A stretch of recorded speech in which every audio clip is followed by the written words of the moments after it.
All right, so the false ego. You know, man, the false ego is basically like a false light that sometimes we as an observer, observing this temple of God, observing these series of chakras that are computing together to collapse on each other to create these series of organs, which represents a series of virtues and principles computing with each other to kind of give us this geometrical view and this geometrical experience of reality, you know, including your sense, your five senses, your ability to smell, your ability to touch, your ability to see, so you can compute these different spectrums outside of you to an internal computation that kind of, you know, computes to like an experience. This is how we created an experience called life. And so when we get into the false ego, you're talking about a sense of self that was not really earned from within yourself. So it's something that had to be earned from outside of you. And when that form gets taken away from outside of you, what you're going to experience is your ego, your root chakra, that source that it was fed with, is going to get depleted, and you're going to start acting kind of strange or kind of angry and pissed off, trying to get the same person or people or place or the same thing that charged it in the first place. So check this out. Let me give you a scenario then. You know, let's say you're a preacher at a church, or let's say, you know, you're an imam at the mosque, or let's say, you know, you're the person that, let's say, run your friend group or run whatever circumstance, you know, you're running, you know what I'm saying? So that could be an organization, that can be a business and things like that.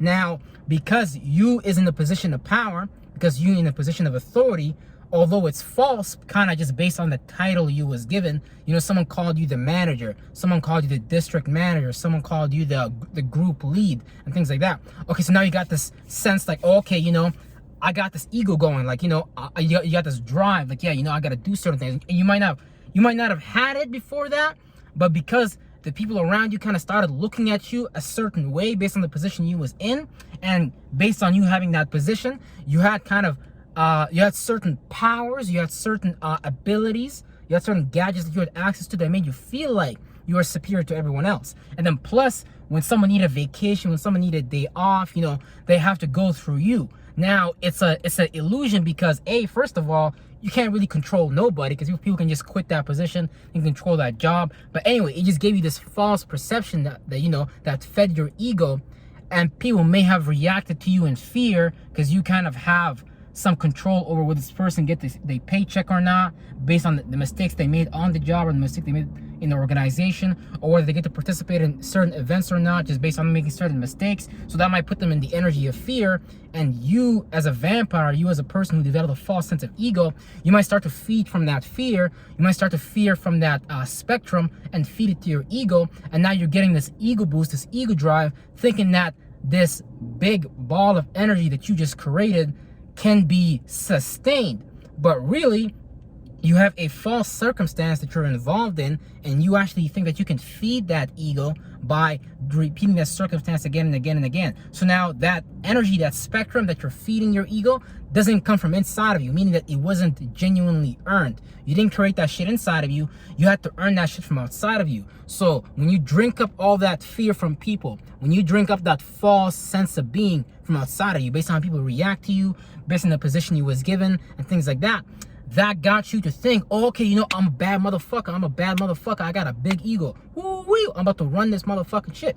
But if your position get taken away from you, if you get demoted or anything like that, here come your ego fucking crashing, because it wasn't a true sense of ego. It wasn't something that you developed by, you know, actually you talking to yourself and affirming that, you know, that you're a confident person, that you are a firm person, that, you know, that nobody can fuck with you, that anything that happens outside of you, you're able to transform and kind of deal with. You know what I'm saying? You got the sense that was given to you from outside of you, and once you didn't have that position anymore, that shit came fucking crashing. So now you develop a fucking false sense of ego, and that false sense of ego got you thinking that you're not someone. It got you thinking that it got you seeing yourself, and it got you seeing the world through lenses, rose-colored lenses that are red, that really didn't belong to you, that you really didn't have no power in the first place in. This is why even when and now that you lost that job, now that you lost that position, now everyone kind of look at you, look at this dickhead, look at this motherfucker. Now you got a bunch of wolves that are after you, now that you are no longer in that position, and now you gotta deal with the effects that you created, because now you created a cause looking at motherfuckers like you the shit and they ain't shit. So you didn't learn to come off as equalized. See, it's good to have a sense of ego, because if you didn't have a sense of ego, if you don't have a sense of self, let's say, when you talk about the spectrum of Aries, the first house, which deals with the brain and the nervous system, you initiating your own ideas, your own ways of seeing reality. So, and that deals with the root chakra, and you dealing with Scorpio. Sometimes you gotta understand how to play those two together so you don't get lost in the externalizing of the ego, and you don't get lost in the internalizing of the ego. Internalizing the ego is like Scorpio. You creating you making it into a deep desire. You make it into a deep passion that secretly behind closed doors. You want to transform some shit. You want to transform people. So you become like, you do things behind the scenes where people don't see you. So you got to learn how to balance these things out, because there's nothing wrong with playing out the energy of ego, because ego is powerful. But the thing is, it really is just a representation of the root chakra, but it becomes kind of too egotistical when you think, or not even too egotistical, it just becomes fucked up when you think that your ego is real and you're actually basing it from a false sense of getting some form of basically feeding that creature, your ego, your root chakra inside of you from something outside of you that you really have no control of, that you really cannot build that you might not be able to use again to build that same sense of self. So whenever you can't do that, you're gonna try to get there. You're gonna try to get in that space again, because you're kind of being like overly demonic, and you're not really equalizing that feeling, so you don't go extremely overboard. So now you got people around you looking at you like, what the fuck is wrong with you? And now when these people around you look at you like that, you have to build that trust again. Put yourself down, put your head down, because they might be throwing rocks at you on the office and shit like that. And yeah, but the most important thing is not to get lost in the false sense of ego. You always want to stay equalized in life. You always want to be kind of neutral.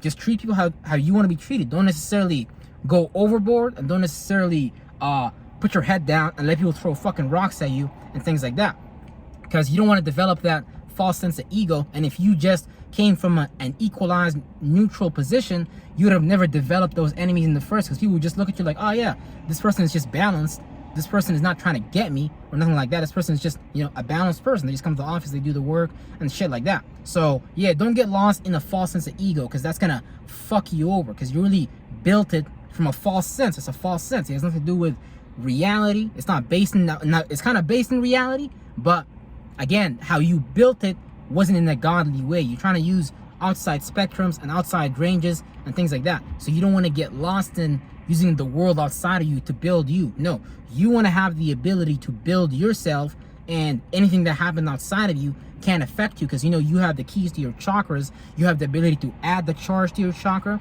and you have the ability to take the charge away from those chakras. So you're in control of that positive and negative polar shift, and not nobody outside of you. So that's very important. So yeah, be careful of those motherfuckers outside of you that be in a false sense of ego.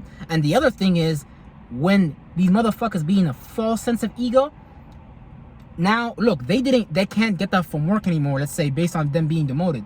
Now they're gonna try getting it from outside of work, because somewhere deep down inside of them, now they're in the polar shift from Aries, externalizing it outwardly. Now they rotated to the polar shift of Scorpio. So now they got this deep desire inside of them behind closed doors that they're gonna try to get it again. They're gonna be conniving, try to get it. So now because look, your energies, it come with you everywhere. Your energies don't just play out at work. It play out at home. It play out in your environment. It play out at your energy show up with you everywhere. So now this person is gonna try to use that same spectrum at another area. So now that they can't get it from work, they might go in and try to get it from their relationships, the people that they relate with one-on-one. If they can't get it from the people they relate with one-on-one, they might try to getting it from their environment. They might see their neighbor, they might call them some shit and hope they put their head down so they can, get that energy, that spectrum, and charge it back up with.